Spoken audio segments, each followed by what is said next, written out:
Eu venho aqui mais uma vez para tratar de um tema que eu acho relevante, principalmente no momento atual. O tema é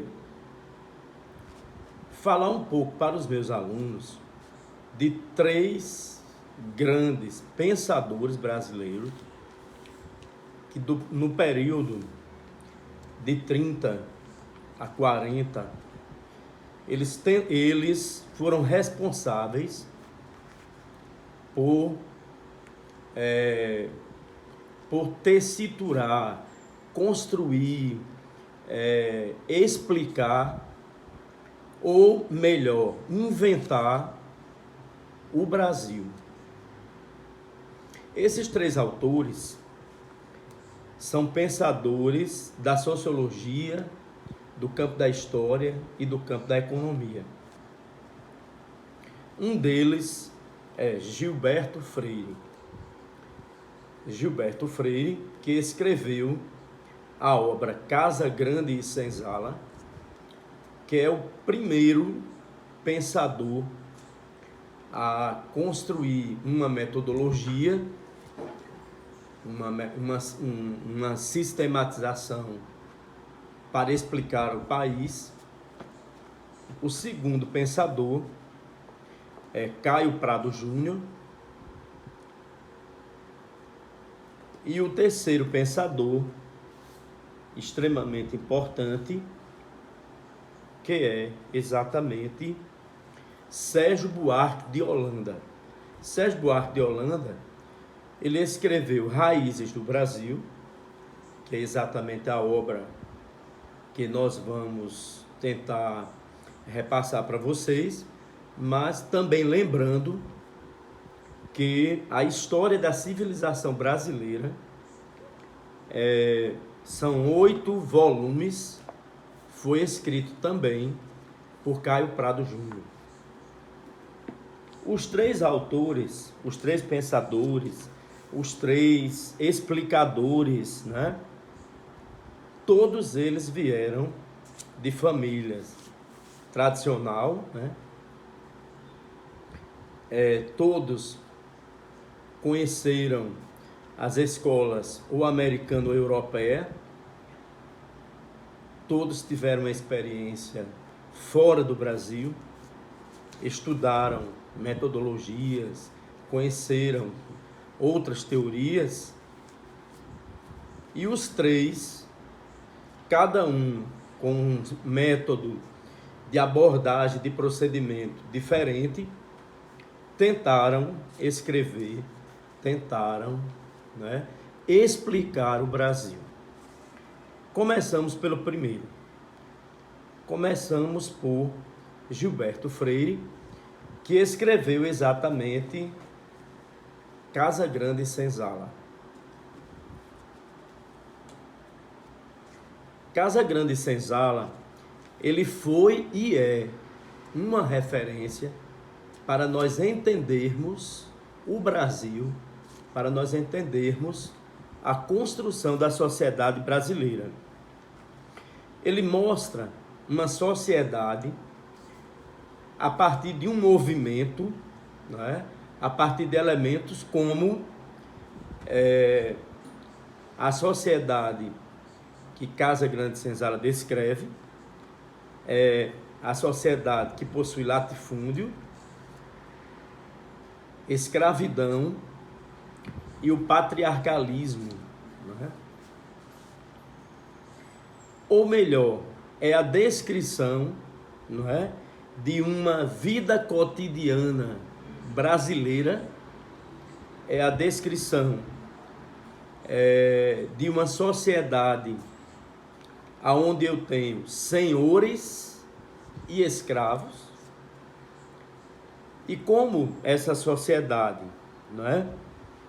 É uma sociedade onde eu tenho, de um lado, aquele que é o proprietário da terra, aquele que administra não é? É o senhor da casa grande, é que tem o domínio sobre a ordem econômica, sobre o fazer econômico. Do outro lado, nós temos exatamente os escravos. Gilberto Freire descreve uma sociedade agrária, escravocrata e híbrida. Por quê? Porque ele coloca nas suas considerações, não é, o indígena, que é o povo que nós encontramos no Brasil. Então, o indígena tem uma contribuição enorme na formação da família brasileira. O colonizador português, né? Esse colonizador português que traz todos os hábitos que já estavam incorporados nele para a colônia, e o escravo negro, que vai ter uma participação extremamente importante na formação dessa sociedade. Daí, o próprio Gilberto Freire vai defender que essa sociedade ela é híbrida, que o povo brasileiro é híbrido, que qualquer elemento do povo do brasileiro, né, tem uma pitada de sangue índio, tem uma pitada de sangue negro. Nós somos frutos exatamente dessa mistura, mas não é uma mistura só por questões da biologia, é também de um entendimento do mundo, de uma compreensão do mundo, de um fazer do mundo. Gilberto Freire, em Casagrande Senzala, ele descreve minuciosamente a história da vida cotidiana, de modo até mesmo literário, romanceado.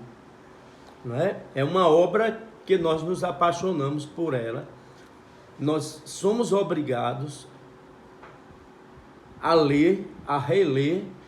É um clássico, e todas as vezes que nós estamos com o texto de Gilberto Freire, Casagrande Senzala, nós podemos dizer com certeza que estamos aprendendo, enxergando algo que a gente não conseguiu ver na primeira leitura da obra, ou na segunda, ou na terceira. Portanto, Casagrande Senzala, além de ser uma sociologia da vida cotidiana, descreve a história e a sociologia, né, da açucarocracia brasileira e, posteriormente, dos barões do café. Casagrande Senzala também proclama uma coisa que nós chamamos de mestiçagem. E é muito importante averiguar sempre na obra de Gilberto Freire, é que ele diz que nós fomos civilizados antes de ser civilizados. Né?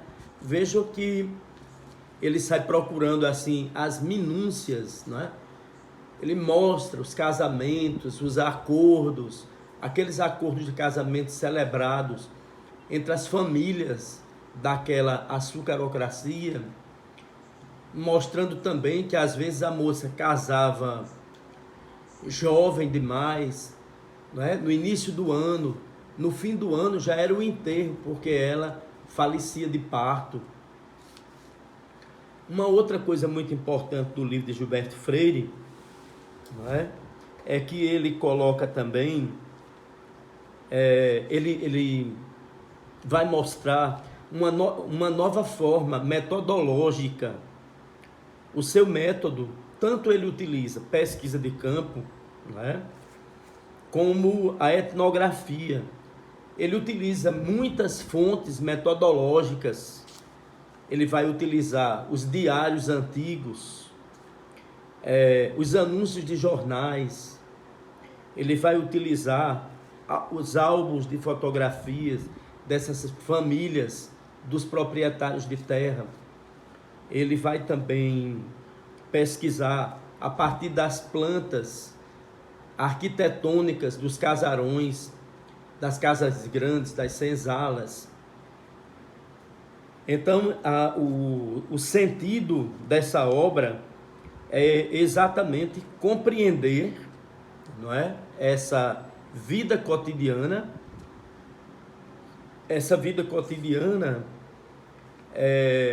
a partir, eu poderia dizer, dessa mistura. Não há uma preocupação em Gilberto Freire com questões do Estado, com uma teoria do Estado.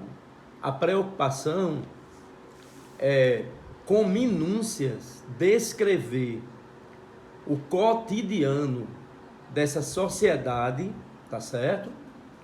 Que apesar de existir a contradição senhor e escravo, Gilberto Freire é o mestre do equilíbrio. Ele mostra um determinado equilíbrio nessas contradições, nessas diferenças, e esse equilíbrio é tão importante que o livro se torna um livro até nostálgico, não é? É como se todos desejassem, depois da leitura desse livro, não é, ser um pouco de senhor, de viver novamente aquele ambiente daquelas casas grandes que serviam de banco, serviu de ambiente de proteção para as pessoas. Existia uma própria constituição, uma constituição não escrita. A primeira Constituição brasileira é exatamente a Constituição não escrita do cotidiano, da vida cotidiana, das casas grandes e senzalas. Então, no sentido metodológico, nós temos que aprender também que o método do Gilberto Freire, não é? Ela é uma obra clássica, original, é uma obra que faz parte dos pilares desses homens que inventaram o Brasil. Então, Gilberto Freire é um desses pilares. E uma outra coisa que também é importante lembrar é que nessas oposições, a oposição Casa Grande, Senzala, senhores e escravos, ele mostra que existem os contrários, não é? Mas ele mostra também, ele dá também um sentido de equilíbrio nessa complexa vida, não é? Nessa vida em que esse processo, essa própria Casa Grande, com os engenhos, com as senzalas, é uma empresa patriarcal. E se é uma empresa patriarcal, e se esses senhores possuem o pátrio poder, possuem o domínio da terra, dos homens, dos trabalhadores, de todas as pessoas, não é? A vida, a morte, o cotidiano, as decisões, tudo passava pelos senhores de engenho. Mas esses senhores de engenho, não é? São também perversos, são também exploradores. Então nós encontramos um antagonismo, não é? Antagonismos, contradições, e encontramos também crueldade nesse mar de antagonismos, né? O estilo de escrita é um estilo eclético, etnográfico, é um estilo que merece ser estudado, compreendido, não é? O estilo do Gilberto Freire, ele não é linear, eu até diria que ele é um pouco barroco, helicoidal, cheio de curvas e contracurvas.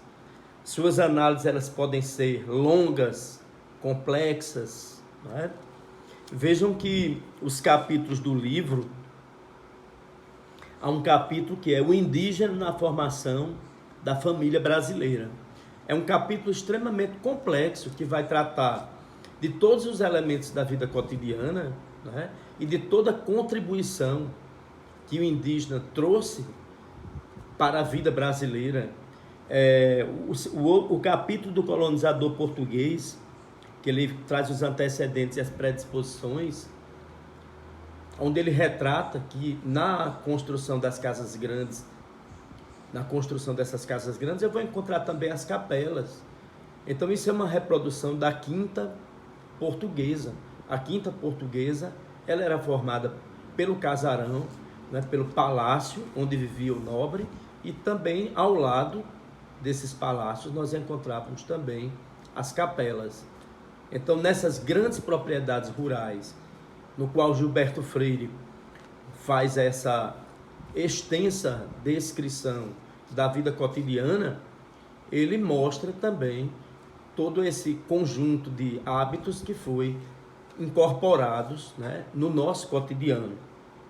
Ele fala também da vida sexual, a vida sexual do branco e do negro, as misturas que passam a serem vivenciadas, né, a partir dessa vida, dessa intimidade, né, que passa a haver entre o branco e o negro na construção dessa sociedade híbrida, misturada, complexa, extremamente complexa. Uma outra coisa que é importante a gente relembrar sobre Gilberto Freire é que ele é um pesquisador que vai fazer seus estudos nos Estados Unidos, e ele era doutor em ciências políticas e jurídicas e sociais na Universidade da Colômbia.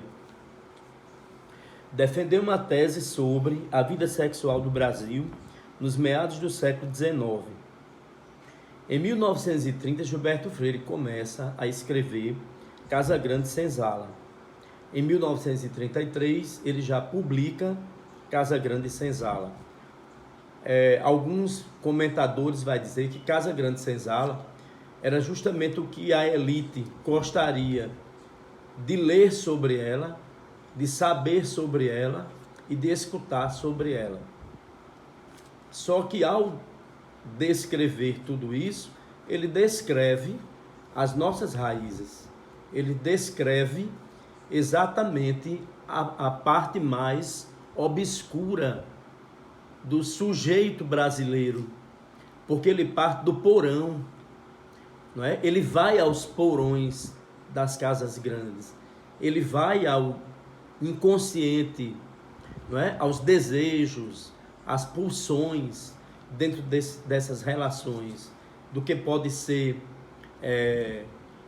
colocado, né? Como é o caso do menino brasileiro, como o menino brasileiro se torna rapaz muito cedo, então o pai ficava orgulhoso pelas manchas de sífilis no corpo dos rapazes, né? Porque isso mostrava que os rapazes já eram homens muito cedo, né? Eles apresentavam manchas sifilíticas.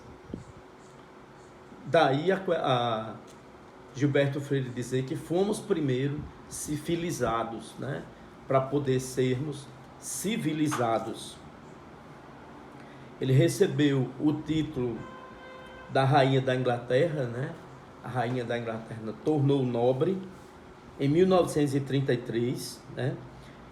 Em 1962, em Coimbra, ele recebe o título de doutor máximo.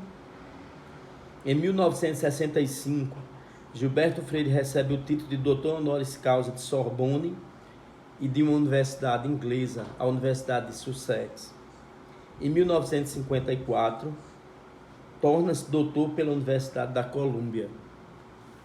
Então, desse modo, Gilberto Freire é um dos autores, né, que fazem, nós consideramos um dos 3 pilares da estrutura do pensamento brasileiro. O Sérgio Buarque de Holanda, o Caio Prado Júnior e o Gilberto Freire. Os 3 produzem uma obra clássica e original. Vou também fazer um pequeno comentário sobre a obra de Caio Prado Júnior. Caio Prado Júnior também é um pensador brasileiro que vem da elite quatrocentona de São Paulo, né? E nós vamos aqui fazer alguns comentários sobre, principalmente, qual é o sentido, né, dessas obras publicadas pelo Caio Prado Júnior, principalmente a questão da história econômica do Brasil. Então, nós podemos dizer que Caio Prado Júnior, ele é um teórico do pensamento sociológico e do pensamento histórico brasileiro, né? Da história econômica brasileira, da sociologia brasileira, e ele renova a partir de uma metodologia. A metodologia do Caio Prado Júnior é o materialismo histórico e o materialismo dialético. Ele foi um estudioso das obras de Karl Marx e de Engels, né? E a grande novidade do seu pensamento é que ele vai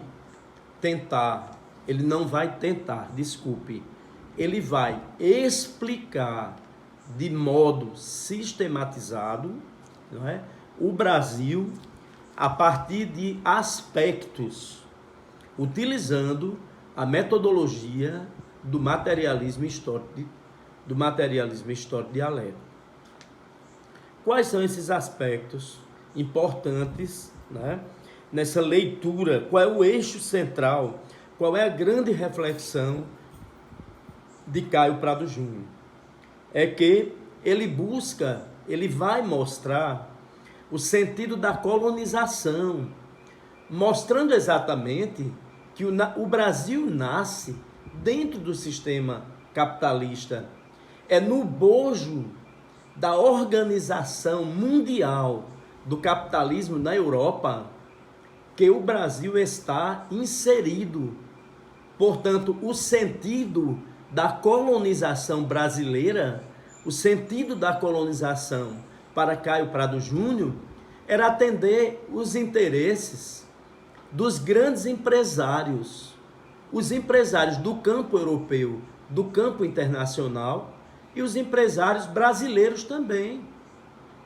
Então, nós não podemos deixar de ver esse grande eixo que é o sentido da colonização. Sua reflexão é a partir da colonização. Então, qual o sentido da colonização portuguesa? Nós não somos assim subdesenvolvidos, nós não somos porque fomos colonizados por Portugal. Nós somos assim porque essa colonização ela estava para atender às questões de um grande mercado, de algo que era internacional, que envolvia a Inglaterra, a França, a construção de um mercantilismo, que é um pré-capitalismo. Então, nós estamos inseridos nesse bojo. O problema central do Brasil também não é só o sentido da colonização, é também a questão da escravidão, porque dentro, não é, dessa colonização veio a escravidão. E nunca houve uma preocupação, não é, com a questão do trabalhador. A preocupação era que as empresas elas deviam ser cada vez mais lucrativas para os proprietários de terra e também lucrativas para o capitalismo internacional. Então, não há uma preocupação com o trabalho, não é? Cada vez mais, aquele que trabalha, cada vez mais é mais explorado, tá certo? Há uma exaustão, não é? Um outro detalhezinho é que Caio Prado Júnior vai mostrar também a questão dos grandes latifúndios. Ele explica essa colonização, também mostrando a escravidão, o grande latifúndio, a expansão mercantil, e uma outra coisa que ele deixa muito claro, né, é o apetite de lucro. O Brasil foi utilizado só para dar lucro. Não há uma preocupação com o trabalhador brasileiro local.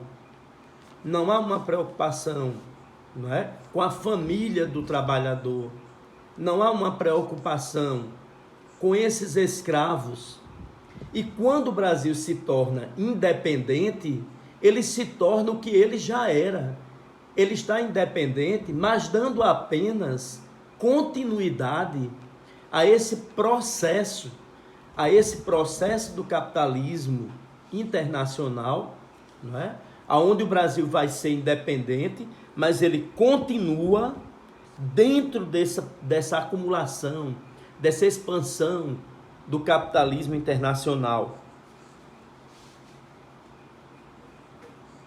Uma outra coisa que fica muito claro também aqui na história econômica é que quando o Brasil passa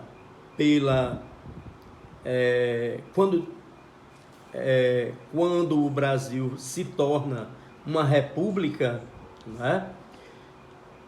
Então as mesmas forças do sistema capitalista, as mesmas considerações feitas por ele no processo de colonização e no processo da independência, elas vão ter continuidade na Primeira República. O que é a Primeira República?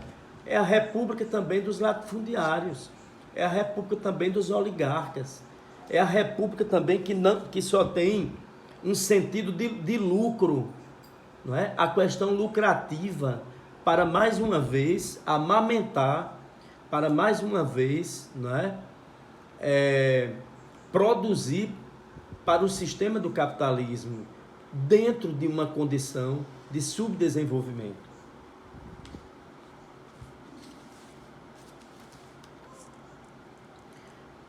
O Caio Prado Júnior,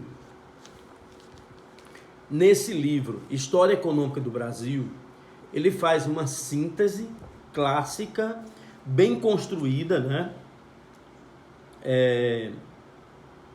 Ele procura fazer essa síntese mostrando no primeiro capítulo, né, as preliminares, que vai do 1500 a 1530, no capítulo 2, a expansão da colonização, de 1640 até 1770, no capítulo 4, o apogeu da colônia, 1770 e 1808, né?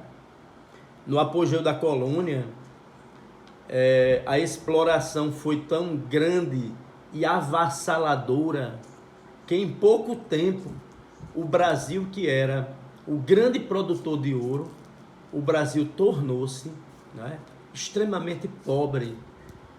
Eles levaram tudo para atender o apetite do próprio sistema capitalista, né? No capítulo 4, ele trata do apogeu da colônia. No 5º, a era do liberalismo, que vai de 1808 até 1850. No capítulo 6, ele trabalha de modo muito interessante, né, o Império Escravocrata e a aurora da burguesia brasileira. No capítulo 7, a República Burguesa, que vai de 1889 até 1930. Portanto, há uma repetição do sentido da colonização, há uma repetição, não é, do sentido da questão do trabalhador, não é? O conceito de trabalho, o conceito de trabalhador, aqui é recolocado para uma grande discussão, tá certo? O Caio Prado Júnior, ele vai explicar o que somos, o que nos tornamos, não é? A partir desse processo histórico. Ele vai refletir exatamente, não é, como é que o trabalho no Brasil, desde a colônia, passando pelo Império, passando pela República, não é, passando pela crise do sistema, não houve, não é, com tantas mudanças nenhuma melhoria para quem trabalha. E no capítulo 8, 1930, a crise de um sistema. Algumas considerações sobre Caio Prado Júnior devem ser feitas. Em 1952, Caio Prado Júnior escreveu A Dialética do Conhecimento. O sentido dessa tese era obter o título de livre docente, mas nós podemos dizer também que Caio Prado Júnior pertence a uma elite extremamente rica, extremamente importante da capital paulista, não é? Ele é um autor clássico, é um livro que os livros nascem clássicos, emblemáticos. Ele é um revolucionário, porque ele renova dentro da academia, não é? E ele é um transgressor, porque vindo de uma família tradicional, proprietária, ele se torna um comunista, tá certo? Ele se torna um comunista e ele vai também ter uma participação dentro do partido e fora do partido.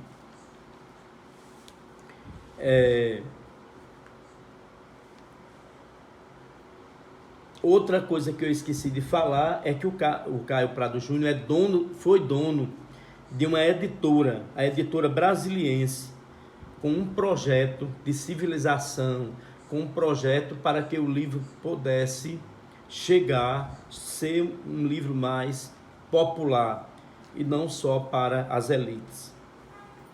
E é essa formação cultural que o Caio Prado Júnior tem, essa formação que fez dele, não é, o grande,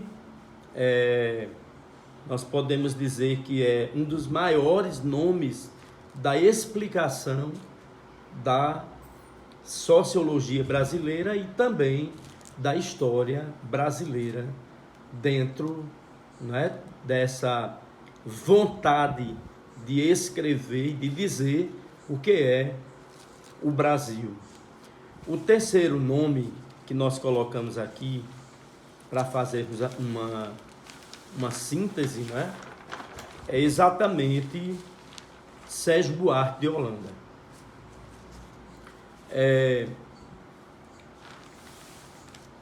Eu resolvi fazer, para poder falar tudo isso, fazer meus resumos, né? São esses resumos assim. Cada livro eu coloquei o resumo, né? Fiz as anotações depois de ter refeito as leituras. Então, vamos agora para Sérgio Buarque de Holanda. A primeira vez que eu pude ler alguma coisa do livro de Sérgio Buarque de Holanda foi lá na década de 69, 70, quando meus pais frequentavam as reuniões do Grupo Escolar Pedro II em Lages, e a biblioteca do Grupo Escolar Pedro II já possuía alguns livros do Sérgio Buarque de Holanda. Mas um dos livros do Sérgio Buarque de Holanda que está esquecido por alguns é exatamente História Geral da Civilização Brasileira. Né? Nós falamos muito em raízes do Brasil o tempo todo, né? A questão do homem cordial, mas esquecemos que ele escreveu 8 tomos sobre a história da civilização brasileira. Uma outra coisa que merece ser dito é que o Sérgio Buarque de Holanda, como ele foi para a Alemanha, então ele teve contato com a obra do Max Weber. E isso foi importante porque ele traz algo novo nas suas pesquisas, não é? Que é trazer o método dos tipos ideais, da construção dos tipos ideais para sua construção do livro que ficou mais famoso no Brasil, que é Raízes do Brasil, né? Raízes do Brasil, ele é tão famoso que alguns autores dizem que ele nasceu clássico, né?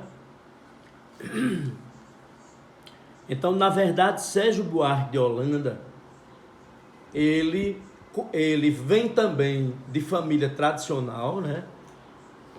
Teve a oportunidade de ir para a Europa, através dessa sua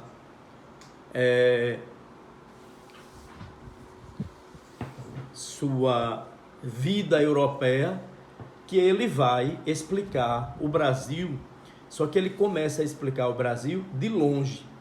Nós podemos dizer que 2 capítulos de Raízes do Brasil começam, não é, exatamente nessa experiência de ficar longe do Brasil. Uma coisa muito importante é que Raízes do Brasil é tão louvado, é tão importante, não é? Que em todo canto do mundo você fala em Raízes do Brasil, não é? E fala na questão do homem cordial. Então, vamos ao Sérgio Buarque de Holanda, que escreveu, não é, Raízes do Brasil e História da Civilização Brasileira. Então, a primeira pergunta que eu faço aqui, o primeiro questionamento é que Sérgio Buarque de Holanda faz parte dessa tríade, eu até dizia que é uma sagrada, né? Uma tríade sagrada de escritores que escreveram de 1930 a 45 para explicar o Brasil. Fernando Henrique Cardoso diz que é para inventar o Brasil, né? Eu gosto muito de dizer também o que eu aprendi com a minha professora Dalci da Silva Cruz, né? Ela chamava Os Explicadores do Brasil. Ele foi editor da revista Estética, uma revista muito importante para o modernismo brasileiro, ajudou a criar, a fortalecer a Universidade de São Paulo, e o livro dele também é um livro revolucionário. Assim como eu digo que História Econômica do Brasil, que a produção do Caio Prado Júnior é revolucionária, traz uma metodologia nova, que é a dialética materialista histórica, Raízes do Brasil traz também uma dialética, não é? Weber também é dialético.